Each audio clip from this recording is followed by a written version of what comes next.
অনাদি ভগবানের মহিমা আমরা বলে শেষ করতে পারি না।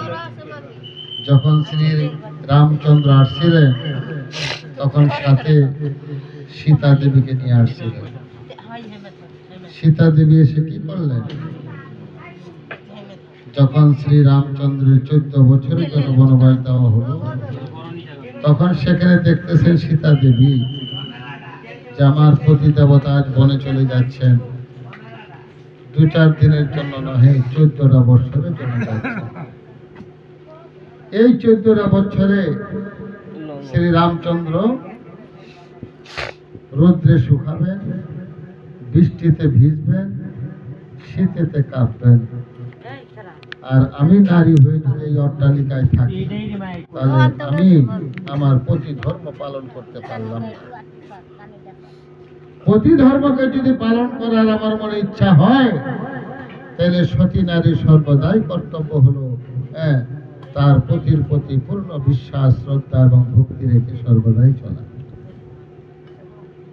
তখন উনি দেখলেন যে না, আমার পতি দেবতা যে কষ্ট করবেন, আমি এই অট্টালিকায় থাকতে পারবো না। তখন উনি মনস্থ করলেন যে আমিও আমার পতি দেবতার সাথে 14টা বছরের জন্য বনে চলে যাব। উনি সেই বনে যে কি করলেন, শ্রী রামচন্দ্রের সাথে এবং লক্ষ্মণ ভরতের সাথে উনি চলে গেলেন। তাহলে এই রাম, লক্ষ্মণ, ভরত এবং সীতা দেবী এই 3 জন বনে চলে গেলেন। কতদিনের জন্য? 14টা বছরের জন্য।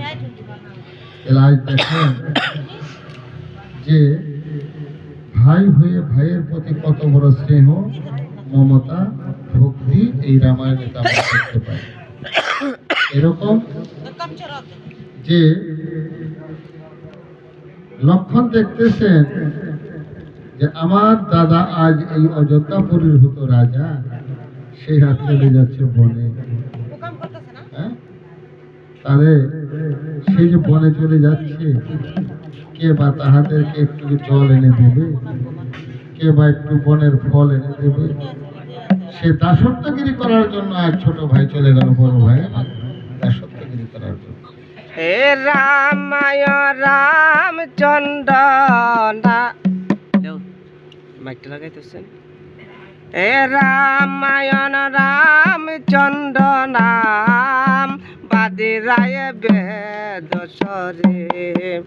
রামায়ণ রামচন্দ্র রাম বাদিরায় বেদ সরে।